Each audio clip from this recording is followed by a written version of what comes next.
Well, after the timing belt frustration, is that what I would call it, there is a slight delay. I tried again with the belt and it is fitted, but as you can see, they're not lined up. The crank is lined up perfectly, they are not. I've tried several different ways. It will just about go over the tensioner, but you've got to be patient.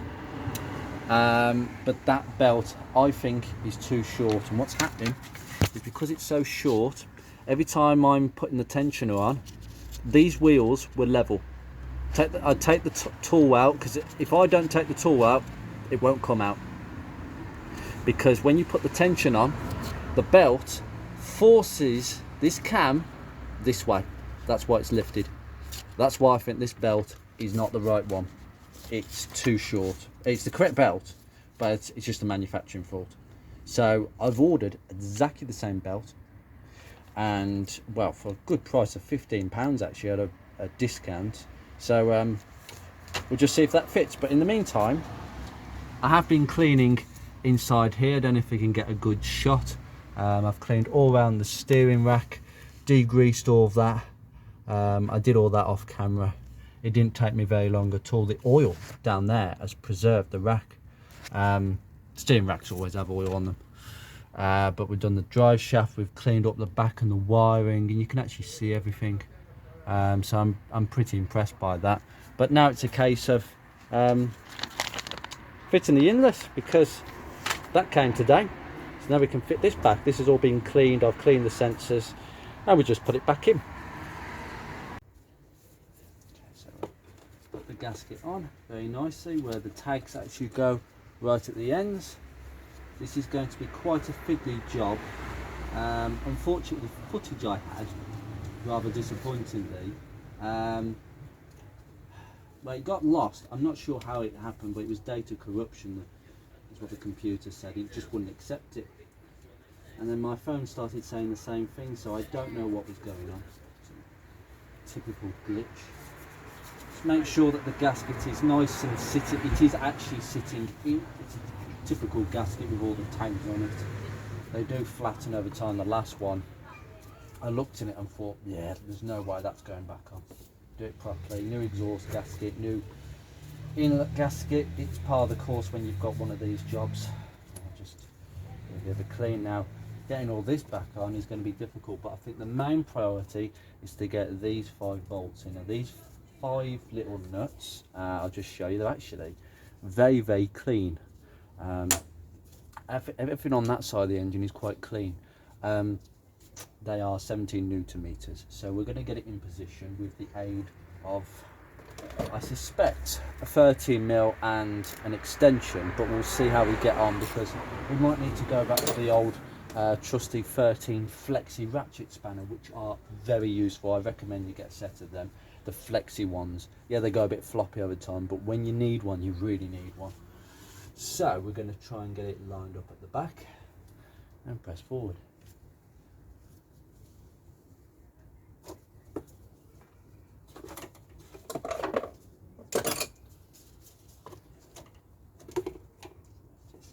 Make sure that nothing is in the way, so we've removed all these cables, the throttle linkage. So now we've got an open territory. Everything down here has been bolted up previously, so just let's hook it on.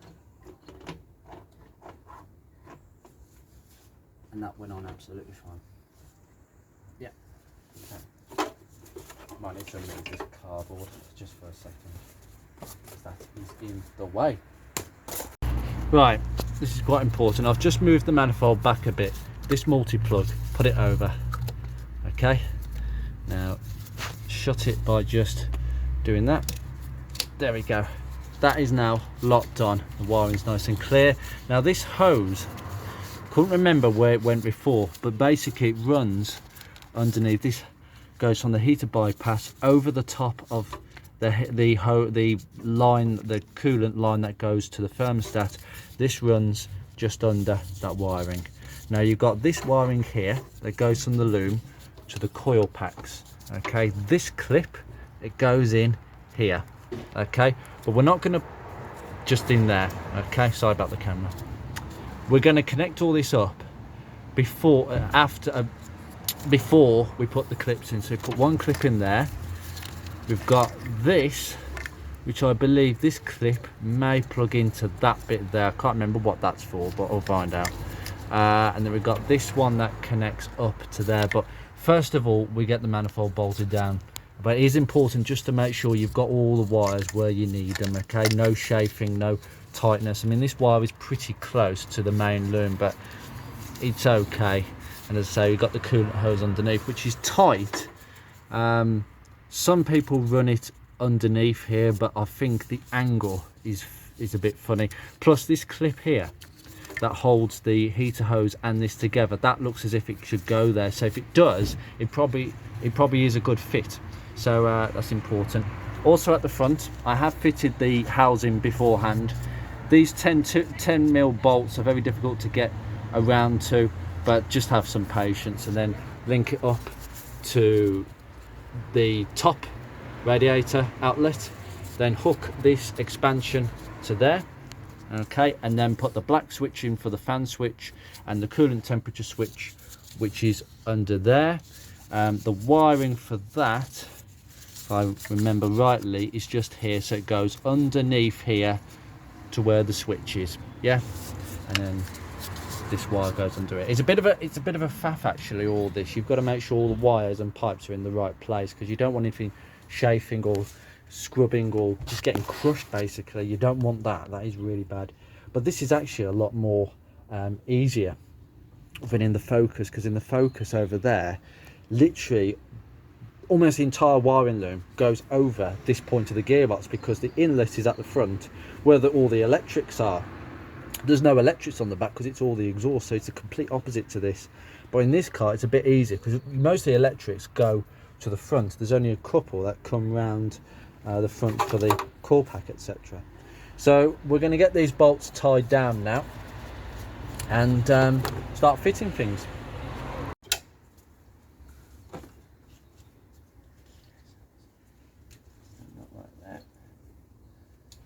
I don't know about talking these up, because I tell you what, it's going to be hard enough to just get them on as it is.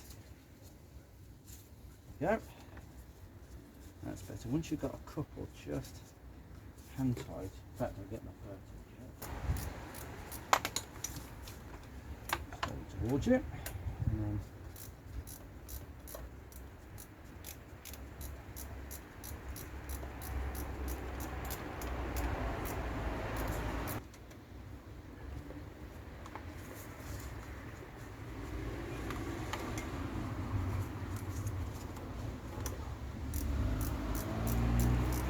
then this has been, I mean, as someone who has never, I've never owned a Rover of this age. I always wanted a car with a K series. I didn't know which one it would be. I always fancied a Rover 75, but the only ones that really are available with Rover 75s are the diesels, which I'm afraid, no. Not with that BMW. Was it M45, M42 or something like that? Diesel engine. They're alright. And the V6s, which, I mean, don't get me wrong, a Rover 45 V6, they are very cheap for what they are. They should be worth a lot more, and hopefully they will be in the future, because there's not many of them. There's less than 50 of them left. Apparently access to the spark plugs are actually easier on the 45 and the 75, because there's actually more room in the engine bay, and it is a vast engine bay. I can see why that is. So the BX registration that I've got, nothing to do with Wales. To be fair, I realised that straight away when I looked at the service history. This car has spent most of its life down Evesham in Worcestershire. But it was registered as a BX. Now apparently a BX is a Longbridge registration, an actual, it's a proper, like, made at Longbridge, registered at MG Rover Longbridge car.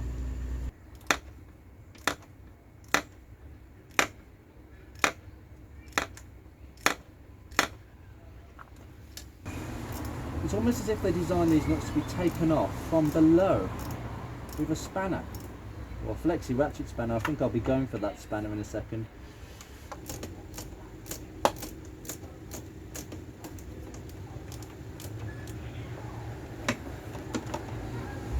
Right, that wasn't quite working. I've gone for a quarter inch extension and a 1/4 inch 13 short. Now hopefully this might actually have some help for me. Yeah, this guy, he basically went as far as to say that this could be a demonstrator. Now, I think that's a bit too far, but it's possible. It's top of the range, 1.8 connoisseur CVT. It's only be a demonstrator for the CVT transmission vehicle, but I'm not quite certain that it was. It could just be a normal car with that registration. There's many other reasons why it would have this registration. Maybe it was owned by somebody at the factory. They did like to give factory discounts to the workers, and I think that's what was the major driver of these cars towards the end, really. I think the majority of them were bought by people within the West Midlands. That is not a very good business structure, but then again, at that point I think they knew the writing was on the wall. I'm having to reach for these front ones with a 13mm spanner. There's no way that these can be torqued because there is actually a bracket in the way to stop that. So stop until it feels right. 17 Newton meters for me is just a little bit over hand tight, so just go a little bit at a time, because what you find is when you tighten one up, the others are a little bit looser the next time you come to them. So just keep doing it gradually as you're going around, and then you just get an even spread, and bingo. There is no real tightening sequence on this manifold. I know some intake manifolds you have to go in like 1, 2, 3, 4. You start in the middle and you work out, because you're spreading the plastic as such, because it is a plastic manifold. I do like this manifold. It's a bit old school. I believe that this came out in 1994 for the injected K series models. Before it was a slightly different fuel injection rail, but that's done. That's done. Oh, bit of movement there. That's done. That's tight. That is one manifold now fitted. Now we've just got to fit all the bits and pieces. Okay, what we'll do next is we'll plug, don't confuse these two plugs. That one goes on there, that one goes on there. Done. And they'll fit nicely and they'll look good. See now, that's a lot better now. I've got plugs astray everywhere and I've got that one. So yeah, what we will do now is we're going to hook on the throttle cable. I've got this actually from the charcoal canister, if I can find it. Yep, so that goes on there. In fact, what I'll probably do is put the throttle in, but if you put that there and then put this hose clip back over, and then we'll get the throttle cable, and not forgetting the fuel line, which attaches to these. I've got the bolts, and that hooks onto the end. So we'll do that now. To make it easier down this side, I suggest before we plug the fuel rail into the side, we actually hook the expansion, coolant expansion inside. Just make sure you get your Jubilee clip in a position where you can get it out soon. So it just hooks onto this piece here. Once you've got that in, then you can put that in there and clamp that on, and then we'll go from there. Just put these two screws that hold the rail. As you can see, the rail, the hose goes underneath the actual expansion hose, and then it goes and plugs onto that. So just do these two bolts up. There's another bolt just further down here, and then you can hook that back up to there and just put it there for now, but it has to go underneath So this piece goes around, so you'll work it out. Right, that's done. Now we can just get the servo hose and just pop it into the manifold. Fast, click, done. Over that little groove, that's it.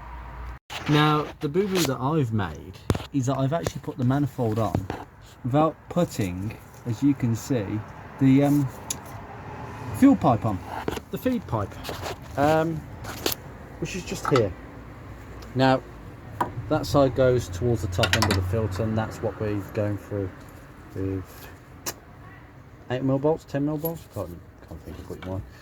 But yeah, they're going to go through there, and we're going to hook it up loosely because obviously we had an issue with the fuel filter, which wasn't great. They sent a filter and the thread was rubbish. The thread actually where the union screws into, one of them had basically cross-threaded the first time I tried it. Nothing to do with me, honestly. Literally the thread was as soft as anything. It was a cheap filter, so I've sent it back. I don't know if they're going to send me another one, but I'll just get one from elsewhere. If you could recommend a filter, that would be great. Actually, strangely, at the time of this video, no, it'd be way off. I don't know why I said that. But yeah, I'll just sort that out. So I've cleaned the throttle really nicely. So the feed pipe goes in, and we're going to see how it interacts with everything else, because we want to make sure nothing is clashing as usual. I forgot to say the correct torque for these 2 bolts. Oh, by the way, it wasn't the big ones, it was those small ones. I think those 2 bolts have come off something else, which I've got to work out. It's always the way when you don't label stuff. Nip them up.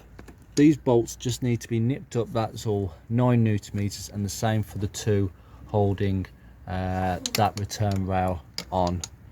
So we'll just nip that up, and then we'll go to the next thing. And the throttle cable, I was trying to work out how it routes because it's quite a long cable. But basically at this end you've got the cable, and it just slots into here. Okay, well, that back should be nice. Okay, and then you can slip my shirt over the top, makes it a bit easier. God, that's stiff. And then just tighten those clamps, and you've connected with fuel vapor control. And there you have it, you're done.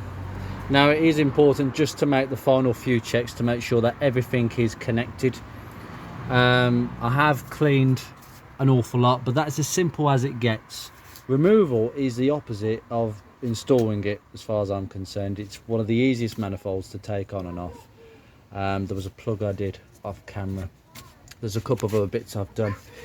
Down here we've got a little screw just here where my finger is. Take that out and just clean the earth. It's the earth for the compressor. Just little things like that I've been doing. I've done the gearbox. The negative cable goes on the gearbox. I've cleaned that one. I've cleaned where it connects to the body. Cleaned that. Cleaned that. I've cleaned the terminals where it's going into the fuse box. I've cleaned the opposite side where it goes on the starter motor. There's an earth behind the block of the engine which I've cleaned while the inlet was off. Little things like that are just going to ensure that we're going to get less issues on startup. Obviously it's going to be running in, there's going to be some teething problems I gather, but cleaning it up, it's not only good for you, it's good for the car.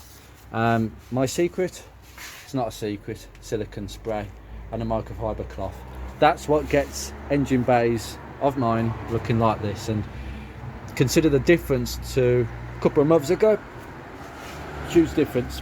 I'm going to leave it there now because there's nothing more I can do without that timing belt. I can't put the rocker cover on because, for one reason, some people say you don't have to do this, but that the top end, the head, is dry. There's no oil in it. And I know some people will say, well, just take the fuel pump out of the equation and just crank it on the starter, let the oil pressure light go out in the cabin and oil will get to the top and then you can start it. Well, I'll be doing that anyway, but I will still be putting oil in the top of the engine just pre-hand. Some of it obviously is going to go down into the sump, but I'd hope that some of it will be there on startup. I prefer to do that than not, considering it is completely dry of oil at the top. So I'm just going to leave this as it is. I will see you guys very soon, hopefully. Well, it won't be this for a while, because I'm awaiting another belt, but hopefully not too soon. Sliders on the front brakes, they are coming, so we'll get the sliders sorted once and for all. And I'm going to be going underneath the car while brushing the car. Difficult to film unless you've got a ramp, but I will try my best. The fuel tank could need a scrub, and there are some isolated areas, but it's very clean underneath. Cleaning, derusting, it means that for someone like myself, who only a few weeks ago I didn't know, I knew some of which of these later Rovers are 25s, 45s. I am a bit more familiar with R8s, but then the infrastructure is very similar. I believe the rear suspension on this is identical to the R8, but it's just double wishbone at the front instead of Matheson's. So yeah, we're going to leave it there. I will see you guys very soon.